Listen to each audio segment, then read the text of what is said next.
have to let it dry because it's still a little wet because there was a lot of paint on there, and then I'll be able to show it to you afterwards a lot better. But you see the level of painterly effect that we get? It's very rich.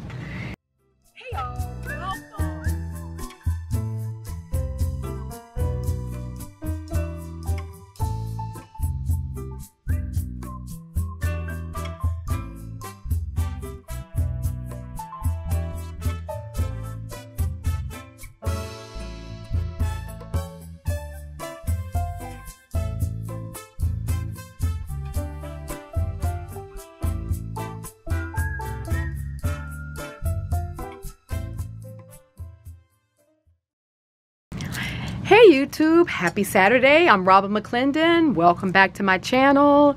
I'm a mixed media artist. I love printing on the gel plate. I've written a book on it, mixed media gel plate printing for mixed media artists, and we're going to keep on working on the chapter 13, the exploration. So the exploration is about painting on the plate in a non-traditional way, like using various tools, anything to make the images look painterly.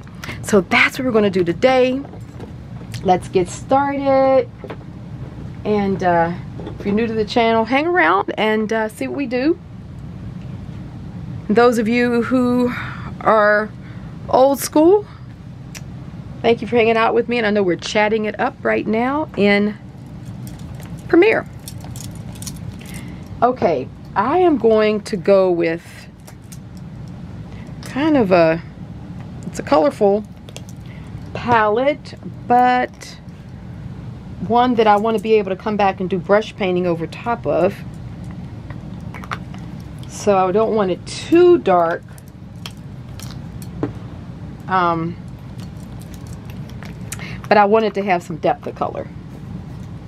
So I just put down a red. I'm putting down sort of a little bit of a gold in there. We did an orange.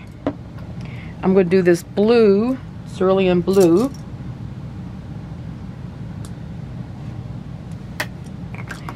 And I'm going to put a little bit of green in here, in this blue. Just a little bit to add between this orange and this blue. Kind of transitional color. Now I am definitely putting a lot of paint down here, but it's because I really want this to have a very painterly effect to it. That's what we're going for. We'll do this blue clear. No, I tell you, I'm gonna use a little bit of this raw sienna. I want this clear.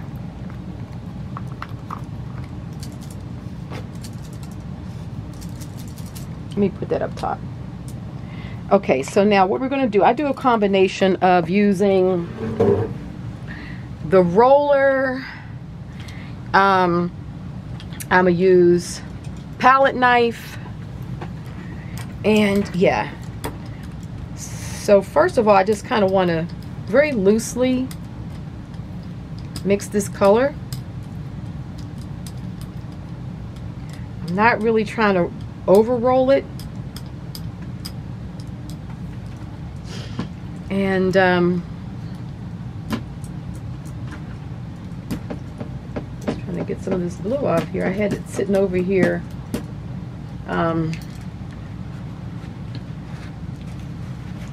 Because I've been painting all afternoon here. Okay, so let's go ahead and get this color up here. I want that sort of raw sienna to kind of break the pink down a little bit, and the gold is going to do a similar thing. Okay, so see how I've left it really very loose. Now get one of my palette knives here, and now what I like to do is start, you see we already have something that's really painterly. So now what I'm going to do is just kind of do some marks up in my color. I don't want it to be too curvy or anything like that. I want it to kind of have energy, but not, you know, over the top. That's me. I mean, you know, you could do this any way you want. And then coming down into this blue, kind of clean your palette knife off so you don't get too much color mixing. I want a little bit because I really want the movement. And up here,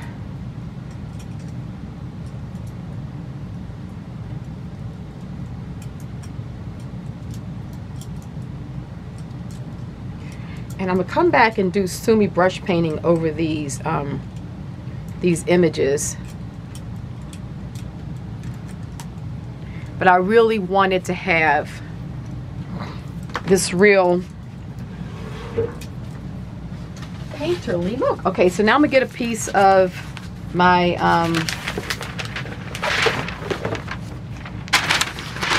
glassine, and we're gonna get it starting right here. So first, let's get this side down and really commit the paper.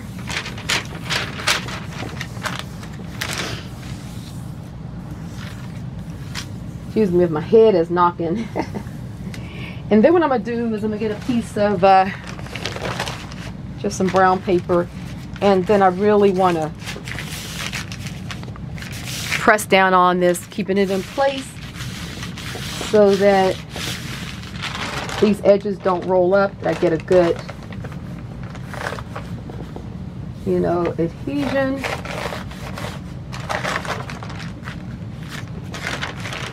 Now this I'm definitely going to let it dry, as I find you get a better pull when it's dry. So flip this over. See how good that is. And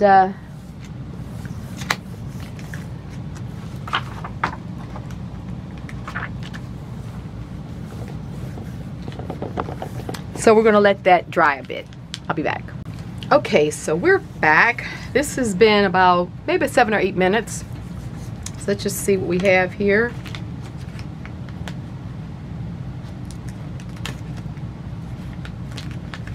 Oh, this is good.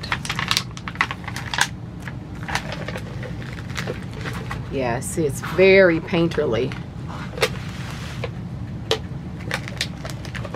Just kind of roll it off.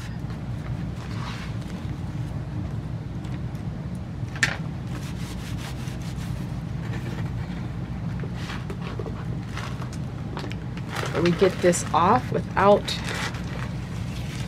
too much. And have to let it dry because it's still a little wet because there was a lot of paint on there, and then I'll be able to show it to you afterwards a lot better. But you see the level of painterly effect that we get. It's very rich. These, like I said, I'm going to print on. I'm going to do my brush painting on top of, and I wanted these. Sorry, I had to go out here and put them down. I wanted those really rich backgrounds. But so what we're going to do next is I'm going to do that again, but I'm going to print it on smaller pieces of paper. We'll use a heavier weight printing stock, and I'll show you, because in that way you can sort of make papers that are sort of mixed media background papers that you can use for collage and a whole lot of different things. So for those of you who don't have large sheets of paper, you're working on a larger plate or a medium-sized plate even, let's say like the 9x12 or the 12x14, you can still do this technique. So be right back. Okay, so I'm back. I still had some paint on here, so let's go ahead and off roll it. And I kind of have a wet paper towel over here to try to keep my brayers clean, because I am tired of them building up, and then I have this big cleaning fest. But I never actually clean them right after I'm working. So I'm always on to the next. So I find if I put them on a tray here, I'll show you, with some, for those of you that may be a little bit like me, with some paper towels, I tell you, just using your sprayer and just spraying down on them does a really good job of getting them clean while you're printing. And then you can just wipe them off and kind of keep going. So that's what I've been doing. And that seems to be saving me a lot of time and having to clean my brayers. Okay, so now let's go ahead. Let me get my Hooker's green. I love this green.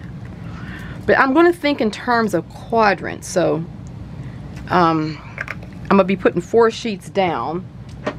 So I kind of want to think in terms of that. Still going to do a painterly thing. But I know that my plate's going to get split in the middle. The way I'm going to put it down, you'll see.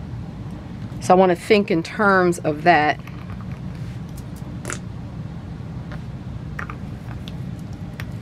And let's get a white.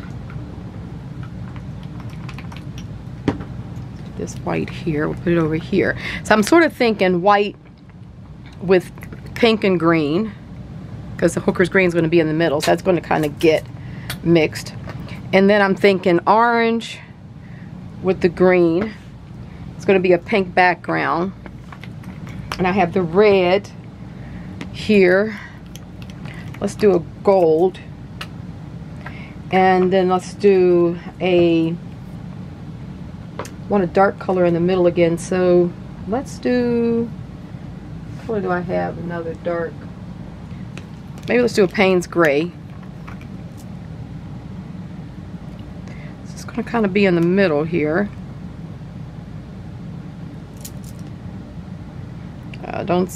Please don't squish out. Dangerously close to doing it though, so let me just get something real quick here. I'm going to get my awl and just dig it in there, and then we don't have to worry about it. Okay. I hope. Okay. And let's see. I want to really push the contrast. Let's use this magenta quinacridone here. And then what I'm going to do is I'm going to put a gray in the middle of this one.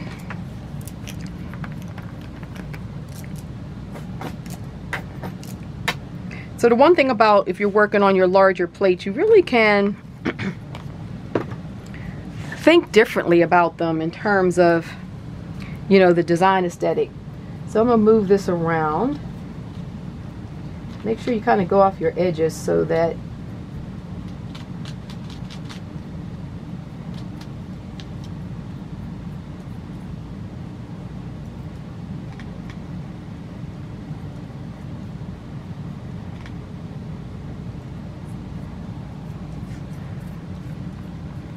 kind of do the darker colors last.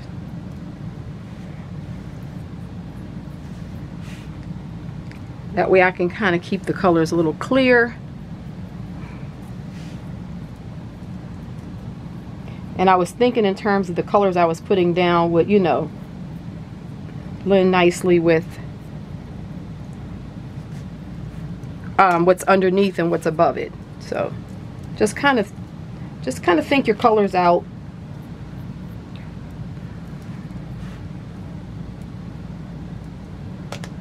Okay.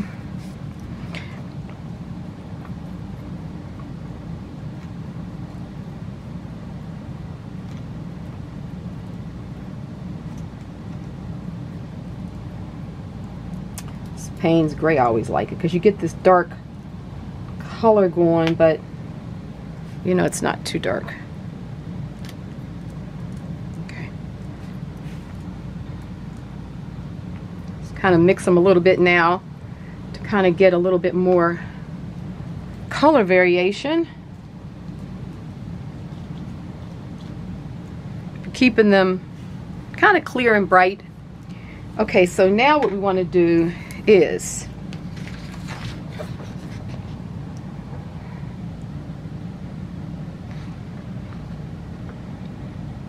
let's put this here, and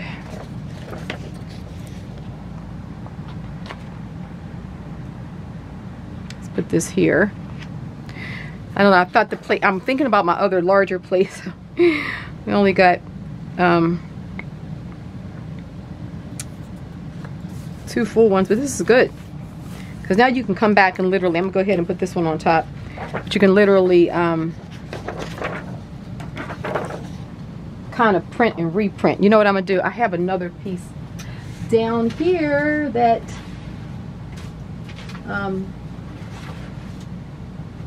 you know what? I have some of this black here. Let's see how this black will print. See how the color, we know it's going to print, but you know, on top of this this black, we should get an interesting color. So we can definitely change the paper colors. So now what I'm going to do is, I'm not going to have this down here very long because I don't want it to stick. This paper is pretty thick, so it does pull nicely, but oh, that's good. Okay, I feel like we'll be able to pick more up with this to just get some really nice, oh, that's good. Look at this. These things need to dry, but see that? It's very, very, very painterly. So it really changes what's happening on the plate. That's good. Let's grab this one. See, really, you just get a lot of variation that you're not able to get if you just think about printing one, you know, just trying to do one. I'm gonna put this, now this white right here, I'm gonna pick this up with this right here. If you're just thinking about, oh, I'm gonna print one sheet, let me try to get that kind of variation, you're not gonna get it. But if you use your big plate to make smaller kinds of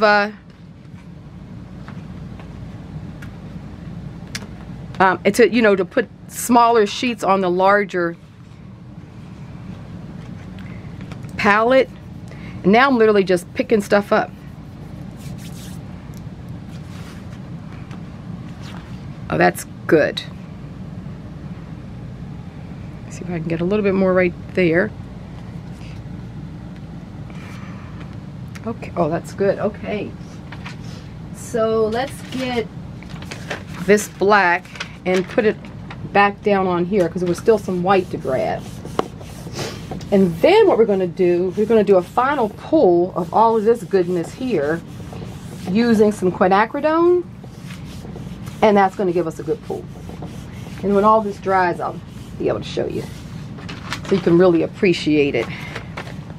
So that we picked up some more of that, and of course this is a great piece, you know, as we think about as collage, because now we have this white and these pinks against the black itself, and so that black, you know, just creates contrast for collage papers. And this is such a fun way to print. It's so easy. You literally could print tons of these, and then what will happen is you'll sort of just think in terms of you know, how you want to use them. Some of them you could use as backgrounds, or let me just get myself together here. You'd be able to use as backgrounds for you know, collage, or stencil stamps on top of it, or you could come back, of course, and do more mark making on top of them, and just tear up for collage pieces too, right? So this is the technique that's at the end of chapter 12 called, let me just grab it. So this is what we're doing. Paint brush strokes versus brayer on the gel plate. So, you know, we're so used to the brayer, but This is about using brush, palette knife.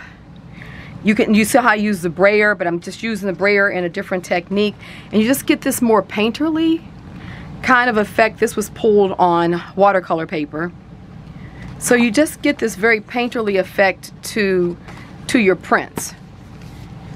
Gel plate printing for mixed media art. Those of you who are not familiar with me, or you're new to the channel, this is taking our visual storyteller to the next level and just really working with techniques on the gel plate, as well as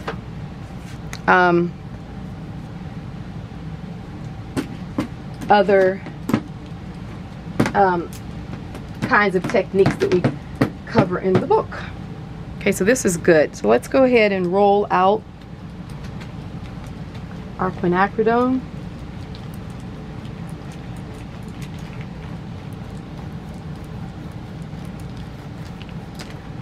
Work quick. I want a nice thin coat, because of course you don't want it too goopy, because we want to make sure this is going to pull up. And here again, we're going to put it down, and definitely want to let it sit. Put that there. And this should give us a really nice print as well. So once again, just make sure your paper is making all the contact first really good before you flip it over. I find just the weight of the plate when you flip it over goes a long way towards giving, I like to put a piece of paper on top, giving it that extra pressure so that it'll get a good print. Okay. So we're going to let this set. Let me go ahead and always have to kind of reset this sheet, because when you roll it, the backing can kind of get a little, you know, it'll slide a little bit. Okay, so we're going to let this sit, and I'll be back. Okay, I'm back. Let's pull this and see what we have. I can see where the quinacridone beat it up on the plate, because it has a tendency to, because it's a little bit more sort of, you know, moisture or water in it than the Aura, but I like that too. I like the contrast, and it's really rather cool. So we really got a nice flushed out print here using that quinacridone. It just harmonizes the background. You really do get a nice print. And this again is a great background to start a collage, or for me, I would do my brush painting on it. I would definitely do brush painting on this. I mean, it's just so rich. Look at that background. I'm going to do some real expressive brushwork on top of that. That would be good. I mean, the complexity of the colors, look at like that gray, it just picked up so much that, you know, you just can't plan it like this. That's what I love about mono printing. It's a surprise on every pull, and if you just let your plate build up like you guys are used to seeing me doing by now, and you guys are used to doing it yourself, we've all been doing this so long, it's just, you just get stuff that you just couldn't get if you planned it. So that's that print. So I hope that this is giving you some ideas. I will definitely show you all of these when they're, oops, sorry for the noise, when they're completely dry. Put that down. I have these other ones on the floor here drying it up, but these again, we can spray dye them. I do that a lot to fill in the white areas, but you just get it's just very painterly. You just get a lot of texture. And these to me are just great studies for doing more stuff on top of. Like this one I would definitely brush paint on top of, because it's enough contrast. Some of these I would use for collage papers, definitely. Maybe come back and do some mark making on top of them. So anyhow, there's a few ideas. And let me see. Just they're dry enough to show you. And this is the first one we did. So we have this one. You can see how that one just really has dried nicely. We have this sort of this striation, almost like this landscape kind of thing going on. So depending on how you work and your style, this could be a nice basis for landscape that's really rich and has a lot going on. I definitely would do brush painting on top of these. So there we have it. I think that's a good enough, they're dry enough for you really to be able to appreciate this particular painterly technique. So, alrighty, well, it's been a blast as always. You know, enjoy hanging out with everyone.